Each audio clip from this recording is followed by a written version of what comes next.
This 1920 portrait holds a mystery that no one has ever been able to solve until now. The basement storage room of the Greenwood County Historical Society smells like old paper and dust. James Mitchell, a 38-year-old genealogist from Chicago, carefully looks at an old leather book that records property sales from 1920 Mississippi. He's been researching land records for a client all morning, finding only normal business deals. At 4:30, with the archive closing soon, James reaches for one last box labeled Miscellaneous Personal Effects, 1918 to 1925. Inside, wrapped in thin paper, he finds a stack of old photographs damaged by time and moisture. Then he sees it. The photograph is surprisingly well preserved, mounted on thick cardboard. The studio stamp reads, Crawford Photography, Greenwood, Mississippi, March 1920. It shows a formal family portrait. A black couple sits in the center, looking dignified in their best clothes. The man wears a pressed dark suit, his expression steady and proud. The woman's hands rest gracefully in her lap, her dark dress perfect, her eyes looking at the camera with quiet strength. 3 children stand with them. 2 girls about 8 and 10 years old wear white dresses with ribbons in their carefully braided hair. But it's the third child that makes James freeze. Between the 2 girls stands a boy of about 7. His skin is pale. His hair is light brown and wavy. Even in the old brownish color, his eyes are clearly light-colored. The boy is unmistakably white. James leans closer, looking at every detail. The boy stands naturally, the man's hand resting protectively on his shoulder. There's no awkwardness, no forced pose. He belongs there. James turns the photograph over. In faded pencil, Samuel, Clara, Ruth, Dorothy, and Thomas. March 14, 1920. He takes a picture of it with his phone and copies the names into his notebook. His mind races. In 1920 Mississippi, during Jim Crow segregation, a black family with a white child would have been impossible, dangerous, possibly deadly. James walks over to the archivist, an elderly woman named Mrs. Patterson. Do you know anything about this family? He asks, showing her the photograph. Mrs. Patterson studies it, something passing across her face. Recognition, perhaps memory. That would be Samuel and Clara Johnson, she says quietly. Respected family. He was a carpenter. She took in sewing. And the children. She hesitates. I've heard stories, old stories, the kind people don't talk about anymore. She glances at the clock. If you want to understand that photograph, talk to Evelyn Price. She's 93, lives at Magnolia Gardens. Her mother knew the Johnsons. Mrs. Patterson lets James keep the photograph. Nobody's claimed it in 70 years. Maybe it's time someone figured out what it means. Walking to his car, James looks at the 5 faces again. 4 makes sense. 1 is impossible. Whatever happened in 1920, someone went to great lengths to hide it. This photograph is evidence of something extraordinary, something dangerous. Tomorrow he'll visit Evelyn Price. Tonight he'll begin researching. The mystery has taken hold of him, an untold story waiting to be discovered. A truth hidden for 100 years. In his hotel room that evening, James opens his laptop and begins searching. He starts with the 1920 census for Greenwood, Mississippi. He quickly finds Samuel Johnson, age 32, black carpenter, homeowner. Clara Johnson, age 29, seamstress. 2 daughters, Ruth, age 10, and Dorothy, age 8. 2 daughters, no son, no Thomas. James tries birth records next, searching for any Thomas born in Leflore County between 1912 and 1914. He finds several, but checking carefully shows they're all accounted for in their own families. None disappeared into a black family's photograph. He emails his research assistant in Chicago. Need death records for Leflore County 1918-1920. White couples dying within months of each other, especially with young children. Also search orphanage records. Going back to newspaper archives, James scrolls through the Greenwood Commonwealth. Then on February 3, 1920, he finds it.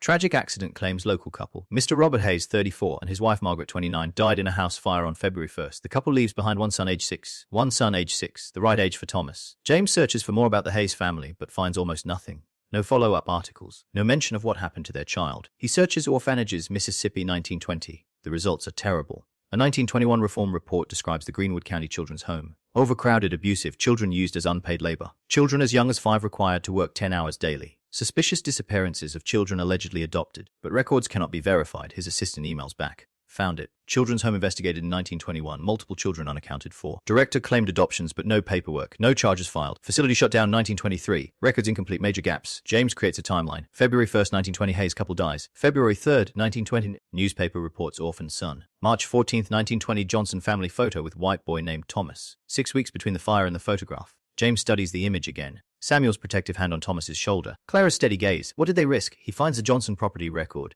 400 Elm Street, purchased 1918. As midnight approaches, James makes a promise to those 5 faces. He'll tell their story. He'll find Thomas's descendants and reveal the truth hidden for a century. Whatever it takes. Magnolia Gardens care home sits beneath old oak trees draped with Spanish moss. James arrives at 1000 M, carrying the photograph and a voice recorder. Evelyn Price waits in the sunroom, a small woman with sharp eyes behind wire-rimmed glasses.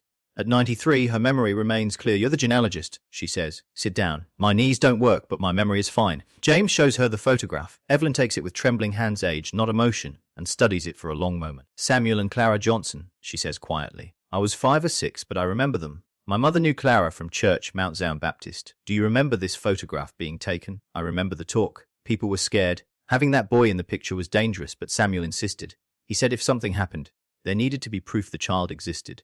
Proof someone cared. James leans forward. How did they end up with him? Evelyn looks out the window, you must understand. In 1920 Mississippi, a black person could be killed for looking at a white person wrong, touching a white child that was asking for a rope and a tree. But they did it anyway. The boy's parents died in that fire.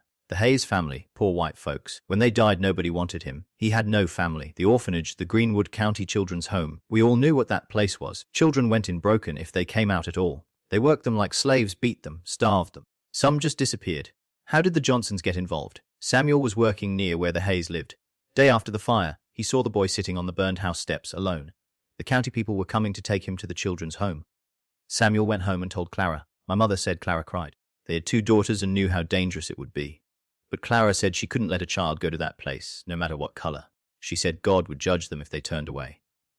Evelyn's voice strengthens. So they took him, middle of the night before the county came. Just took him home. How did they hide him? They told people he was Clara's nephew from up north visiting. Mixed race child passing for white. Barely believable, but people didn't look close if you gave them a story. Our community knew the truth. The black community protected them. We all kept the secret. For how long? Almost 2 years. They called him Thomas. He played with Ruth and Dorothy. Went to church, learned carpentry from Samuel. Sweet boy, my mother said. James looks at the photograph with new understanding. Why risk taking this picture? Samuel wanted proof. If they were caught, arrested, or killed, he wanted evidence the boy existed, that he was loved, part of a family. He saved money for months. The photographer, Albert Crawford, was white but fair-minded. Samuel told him the truth. Crawford could have turned them in. Instead, he took the picture and charged half price. Said it was the bravest thing he'd ever seen. What happened to Thomas? Evelyn's expression saddens. By 1922, too dangerous. He looked obviously white as he grew. The Klan was active that year. Threats, violence. Clara had a cousin in Chicago named Diane Porter, married to a white man, a union organizer. They sent Thomas north in June 1922. Clara cried for days. Did they stay in contact? Secret letters for years. Thomas wrote when he was older, said he remembered them, was grateful. After Samuel died in 1935, the letters stopped. Ruth burned them after Clara passed in 1947. Thought it was safer. Evelyn hands back the photograph. It's time the story was told. Samuel and Clara risked everything to save a child who wasn't theirs. Didn't look like them in a time when that could have gotten them killed. Find Thomas's family. Tell them what happened. Make sure people know that even in the darkest times, some chose love over fear. James promises he will. Mount Zion Baptist Church still stands on Elm and 3rd, a modest brick building with a white steeple. James arrives Tuesday afternoon and meets Patricia Lewis, the church secretary. I'm researching the Johnson family from the 1920s, James explains. Patricia's eyes widen. Samuel and Clara, let me get Pastor Williams. Pastor Marcus Williams, a tall man in his 50s, studies the photograph James shows him. His expression grows serious when he notices Thomas. He and Patricia exchange a glance. Follow me, the pastor says quietly. He leads James to the church basement archive, shelves lined with record books and documents. Pastor Williams pulls out a ledger marked 1925. We've kept detailed records since 1912. The Reverend in the 1920s was Walter Thompson, very careful about documentation. He also kept private pastoral notes about sensitive matters. Williams opens the ledger, turning pages carefully. Here, March 1920, he points to an entry. Samuel and Clara Johnson with daughters Ruth and Dorothy and Ward Thomas, age 6. Family portrait commissioned. May God protect them in their righteous undertaking. Award, James says. That's significant. Reverend Thompson knew? Williams confirms. The whole church knew. Look at this. He turns more pages, showing entries from church meetings, collections taken for the Johnson family, prayers offered for their safety. April 1920, pray for the Johnson family's protection. September 1920, collection for Johnson household needs. December 1921, pray for wisdom regarding the child's future. The entire congregation was in on it, James realizes. They protected that family, Williams says. The black community here understood what Samuel and Clara had done and why. They created a wall of silence. Patricia brings over another box. The Reverend's personal journals. He wrote about it extensively. James reads entries with growing emotion. March 15, 1920, Samuel Johnson came to me troubled. He has taken in the Hayes child knowing the danger. I asked him why risk everything. He said, Reverend, I looked in that boy's eyes and saw my own daughters. Could not send him to die slowly in that place. Clara agrees. They ask only for the church's prayers. I give them my blessing and my silence. June 1921, the boy Thomas thrives with the Johnsons. He calls them Mama and Papa. He knows not the color of his skin matters to the world, only that he is loved. This is what Christianity truly means. May God protect this family. May 1922, Clara weeps. They must send Thomas north. Too dangerous now. The Klan marches openly. I pray God protects this child and remembers this family's sacrifice. James photographs every page with permission, his hands shaking. This is documentation no one knew existed. Proof of one of the most extraordinary acts of courage and compassion in American history. There's one more thing, Pastor Williams says. He opens a small wooden box and removes a fragile envelope. This was kept with the Reverend's effects, never opened by anyone except him. Inside is a letter dated July 1922 from Chicago. The handwriting is childish but careful. Dear Reverend Thompson, Mama Diane says I should write to say I arrived safe. I miss Mama Clara and Papa Samuel and Ruth and Dorothy very much. Mama Diane is kind and Uncle James too. They say I can go to school here. I will never forget my family in Greenwood. Please tell them I love them. Thomas. James feels tears on his cheeks. Pastor Williams's eyes are wet too. This stays in our archive, Williams says firmly. But you have my permission to tell this story. The world needs to know what Samuel and Clara Johnson did. Back in Chicago, James dives into city records, searching for Diane Porter. He starts with the 1920 census, looking for black women named Diane married to white men on the South Side. He finds her. Diane Porter, age 26, married to James Porter, age 29, occupation union organizer. Address 4732 South Indiana Avenue. The 1930 census shows them still at the same address, now with 2 children of their own, and a third child listed as nephew, named Thomas Hayes, age 16. There he is. Thomas Hayes, hiding in plain sight in the census records, listed as a nephew. James searches for Thomas Hayes in Chicago through the decades. The trail is faint. He seemed to live quietly, avoiding attention. But James finds a marriage license from 1935. Thomas Hayes married to Anna Schmidt, occupation carpenter like Samuel had been. James searches death records. Thomas Hayes died in 1987 in Evanston, Illinois, age 73. Anna died in 1995. They had 3 children: Robert Hayes, born 1937, Margaret Hayes, born 1939, and Elizabeth Hayes, born 1942. James's heart races. 3 children who would now be in their 80s, possibly still alive, possibly with children and grandchildren of their own who know nothing about their family's true history. He searches for Robert Hayes first, the eldest son. Property records show Robert owned a home in Oak Park until 2015 when it was sold. James finds an obituary. Robert Hayes died peacefully at age 78, survived by his wife Susan, 3 children and 7 grandchildren. The obituary lists the children: Michael Hayes, Jennifer Hayes, and Thomas Hayes Jr., another Thomas named after his grandfather. James searches social media and finds Thomas Hayes Jr., a middle-aged man living in Chicago, works as a high school history teacher. His Facebook profile is public, showing photos of his family, posts about social justice, pictures from a recent trip to Mississippi for civil rights historical sites. James stares at the screen. Thomas Hayes Jr. teaches history, posts about racial justice, visited Mississippi civil rights sites, and has no idea his grandfather was raised by a black family who risked everything to save him. James writes a careful message. Mr. Hayes, my name is James Mitchell. I'm a professional genealogist, and I've discovered information about your grandfather, Thomas Hayes, that I believe you and your family don't know. It's an extraordinary story involving great courage during a very difficult time in American history. Would you be willing to speak with me? I can provide documentation and proof of everything I found. He sends the message and waits nervous. This is the moment where everything changes, where a hidden history comes to light after 100 years. 2 days later, Thomas Hayes Jr. responds. Oh, Miss Mitchell, your message has me very intrigued. My grandfather rarely spoke about his childhood. He said his parents died when he was young and he was raised by relatives in Chicago. We never knew much beyond that. I'd very much like to hear what you found. Can we meet? They arranged to meet at a cafe in downtown Chicago. James arrives early, nervous, carrying a folder with copies of everything. The photograph, Evelyn's testimony written down, church records, census documents, newspaper articles about the Hayes fire. Thomas Hayes Jr. arrives exactly on time, a tall man in his late 40s with graying hair, warm eyes, and an open, intelligent face. He's dressed casually, carries a worn leather messenger bag. They shake hands and sit down. I'll be honest, Mr. Mitchell, Thomas says. I'm skeptical but curious. My family history has always been a mystery. Grandpa Thomas died when I was 10. He was a quiet man, kind, but never talked about his past. Just said his childhood was difficult and he preferred to look forward, not back. James opens his folder and carefully removes the 1920 photograph. He slides it across the table. This is your grandfather, he says, pointing to the young white boy. Age 6 or 7, March 1920, Greenwood, Mississippi. Thomas stares at the photograph, his expression shifting from confusion to shock. These people are a black family? Samuel and Clara Johnson with their daughters Ruth and Dorothy, and your grandfather, Thomas Hayes. I don't understand. James tells him everything. He starts with finding the photograph, moves through Evelyn's testimony, shows him the church records, explains about the fire that killed Robert and Margaret Hayes, describes the orphanage and what would have happened to a 6-year-old boy sent there. Thomas listens, his face growing more emotional with each revelation. When James finishes, there's a long silence. My grandfather was raised by a black family. Thomas finally says, his voice thick. In Mississippi, in 1920. For almost 2 years, Samuel and Clara Johnson risked their lives and their daughters' lives to save him from that orphanage. They hid him, protected him, loved him. Then, when it became too dangerous, they sent him to Clara's cousin Diane in Chicago, which is how he ended up here. Thomas stares at the photograph, tears running down his face. Who never told us? Why wouldn't he tell us? Maybe shame, James says gently. Or maybe protection. Even decades later, in the 1960s and 70s, when your grandfather was raising his family, racial tensions were intense. Maybe he thought this story would bring trouble.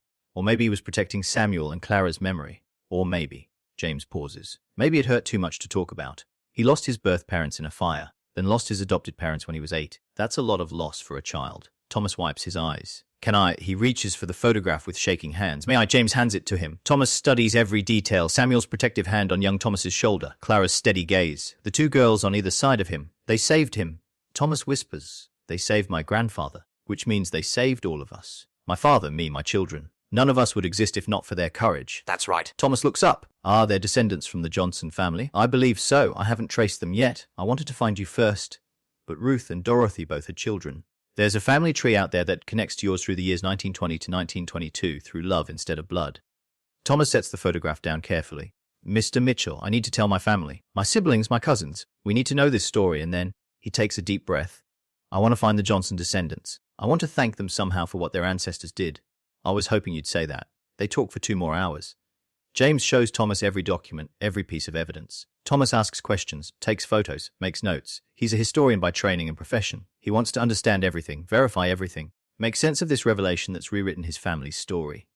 As they prepare to leave, Thomas gripped James's hand firmly. Thank you for finding this, for caring enough to track it down, for bringing this to me. It's the most important thing I've ever learned about my family. There's one more thing, James says. He pulls out the letter young Thomas wrote to Reverend Thompson in 1922. Your grandfather wrote this 2 months after arriving in Chicago. He was 7 years old. Thomas reads it, and when he finishes, he's crying again. He loved them. He called them Mama and Papa. He never forgot them. And we forgot him. We let this story disappear. Thomas folds the letter carefully. That changes now. Will you help me find the Johnson family? Absolutely. James returns to his research with renewed purpose. He needs to find the descendants of Ruth and Dorothy Johnson, the 2 girls in the photograph who grew up knowing they had briefly shared their home with a white boy their parents saved. He starts with Ruth, the older daughter. In the 1930 census, Ruth Johnson, age 20, still lives with her parents in Greenwood, but by 1940 she's gone, likely married. James searches marriage records for Liflaw County, Mississippi, 1930-1940.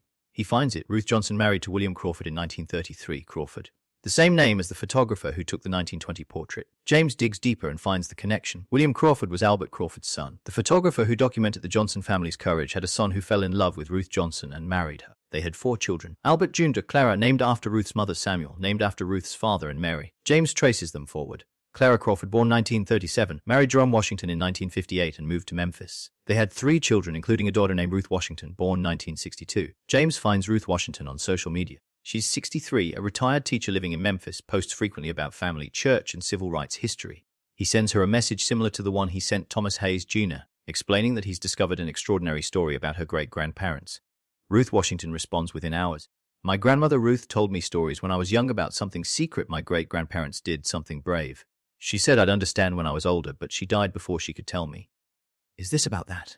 James arranges to call her. When they speak, he tells her everything, shows her the photographs and documents through video call. Ruth Washington listens with her hand over her mouth, tears streaming. They saved a white child, she whispers, in Mississippi in 1920. Oh my lord, your grandmother, Ruth, knew him. She was 10 years old when he came to live with them. She would have remembered everything. She never told us the details. Just said her parents did something dangerous and good, something that showed what real Christianity meant. We always wondered. James then tells her about Thomas Hayes Jr., about finding the grandson of the boy her great-grandparents saved. He wants to meet you, James says. I wants to thank your family for what Samuel and Clara did. Ruth Washington is silent for a moment, overwhelmed. 100 years later, she finally says. The family's coming back together after 100 years, if you're willing. Oh, of course I'm willing. This is everything my grandmother hoped for. I think she wanted this story told. She wanted people to know what her parents did. James then searches for Dorothy's descendants. Dorothy Johnson married Marcus Lewis in 1935, moved to Chicago during the Great Migration in 1942. They had 5 children. One of them, Patricia Lewis, born 1945, still lives in Chicago. James realizes with a start Patricia Lewis, Pastor Marcus Williams, the church secretary and pastor at Mount Zion Baptist Church who helped him find the church records. The descendants of the Johnson family. They already knew parts of the story. They've been protecting it, preserving it, waiting for the right moment. James calls Pastor Williams. You knew, he says. You're Dorothy Johnson's grandson. I am. Williams confirms. My grandmother Dorothy told my mother everything before she died. And my mother told me. We've been waiting for someone to put all the pieces together. Someone from outside who could tell this story properly. Why didn't you tell me immediately? Because the story needed to be discovered, not handed over. You found the photograph. You tracked down Evelyn. You connected the dots. That gives it authenticity, makes it real. If we just told you, it might have seemed like family legend, exaggeration. This way, you verified everything independently. James understands. Thomas Hayes Jr. wants to meet the family. Ruth Washington in Memphis too. Then we'll make that happen, Pastor Williams says. We'll bring everyone together. The descendants of Samuel and Clara Johnson and the descendants of the boy they saved. This is what my great-grandparents would have wanted. 3 months later, on a warm Saturday in June, two families gather at Mount Zion Baptist Church in Greenwood, Mississippi. Ruth Washington has come from Memphis with her 3 children and 2 grandchildren.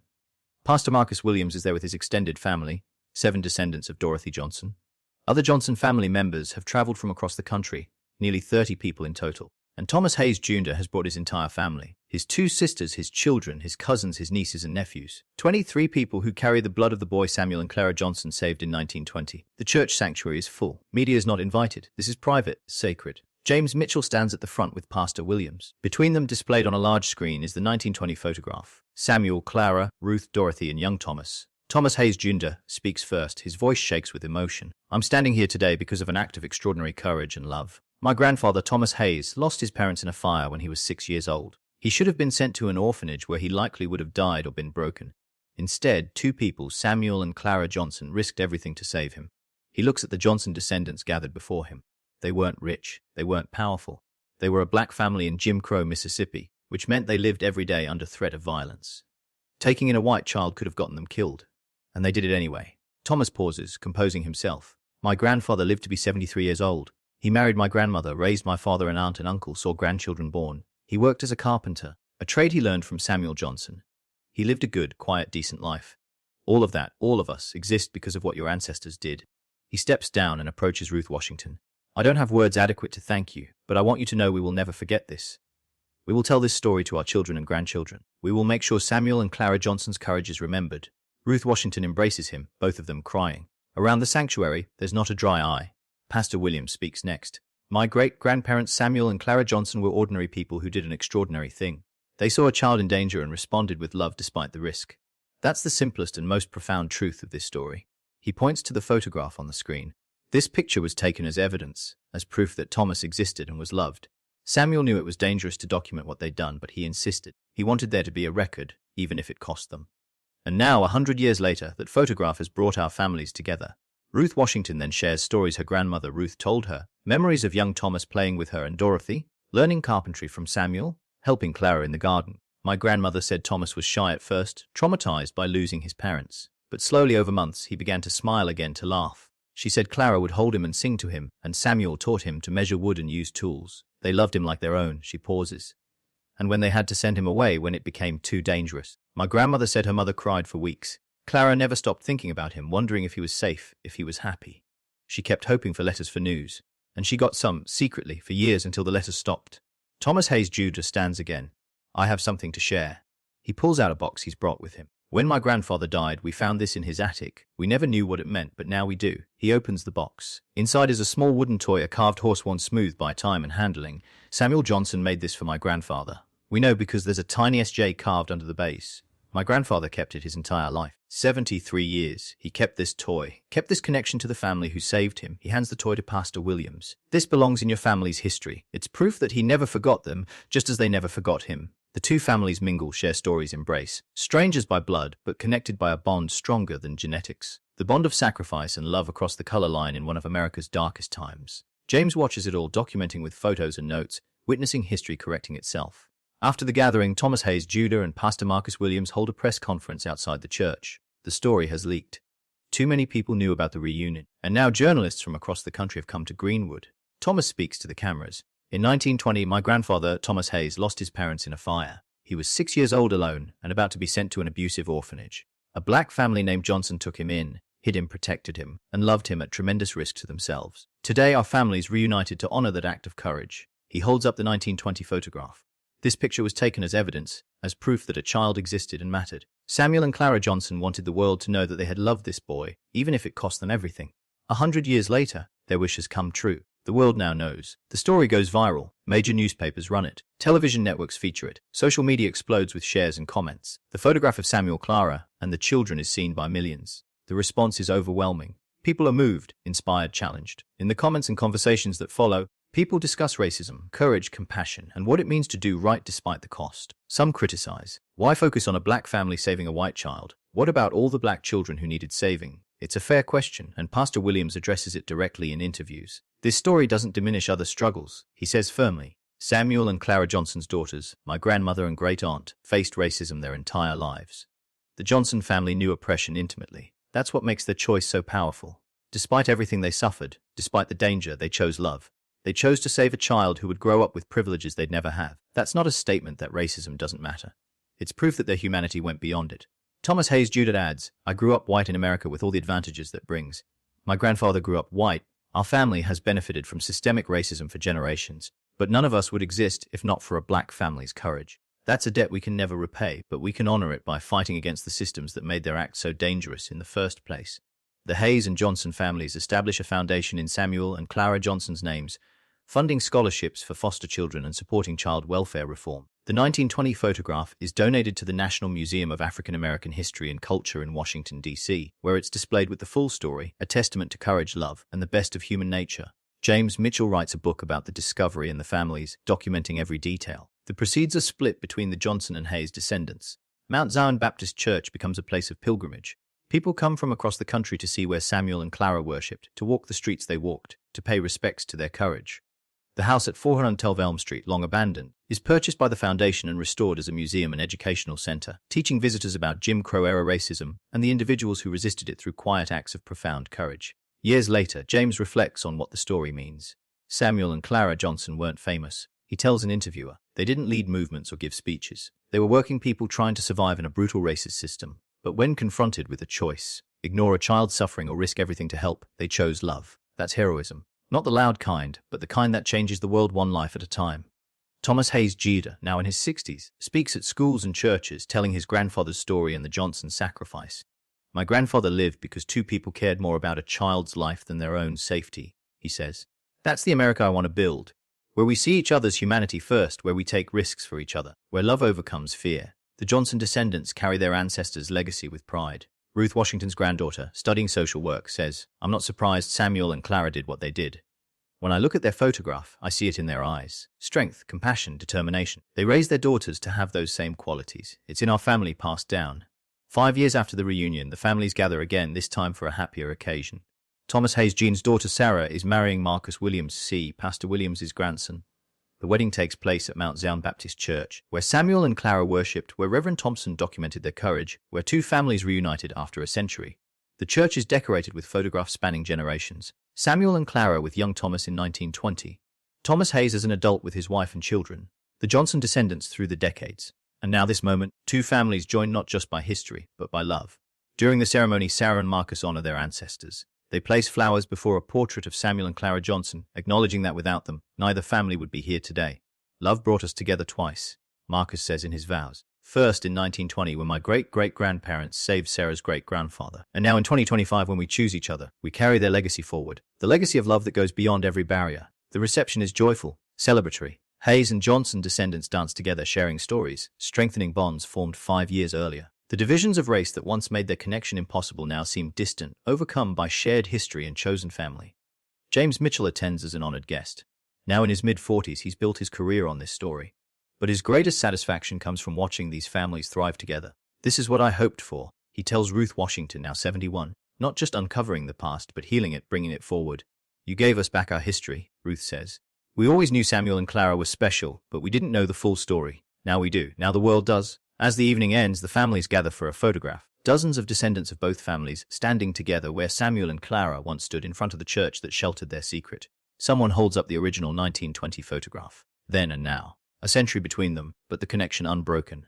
Thomas Hayes Jr. looks at the old photograph one more time, at his grandfather's young face, at Samuel's protective hand on his shoulder. Thank you, he whispers to those long-gone faces. Thank you for everything. Later that night, Sarah and Marcus visit Samuel and Clara's graves in the church cemetery. The headstones, once neglected, have been restored, cleaned, and surrounded by flowers that descendants plant regularly. We're naming our first child after them, Sarah says quietly. Samuel if it's a boy, Clara if it's a girl. So the names continue, so they're never forgotten. Marcus takes her hand.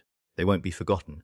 Their story is part of history now, part of the record. They stand in silence for a moment, honoring the courage that made everything possible. Above them, stars shine over Mississippi. The same stars that shone on Samuel and Clara Johnson in 1920 when they made their impossible choice. The same stars that shine on their descendants now living the future those two brave souls made possible. A photograph taken in 1920 held a mystery no one could explain. Now, a century later, the mystery has been solved and revealed a story of courage, sacrifice, and love that went beyond the cruelest barriers ever built between human beings. Samuel and Clara Johnson risked everything to save a child who wasn't theirs. They asked nothing in return. They expected no recognition, no reward, no glory. They did it because it was right, because a child needed help, because love demanded it. And now their story will be told forever. A reminder that even in the darkest times, even in the most unjust systems, individual acts of courage and compassion can change the world. The photograph remains in the Smithsonian, viewed by thousands each year. But its true legacy lives in the families. Hayes and Johnson, white and black, forever bound by an act of love that refused to recognize the color line. This is the mystery solved, that humanity at its best is stronger than hatred. This is the truth revealed, that love at its core sees no color, only a child who needs saving and the courage to act. Samuel and Clara Johnson are gone, but their legacy lives on in their descendants, in the family they saved, and in everyone who hears their story and chooses to be brave, to be kind, to be loving.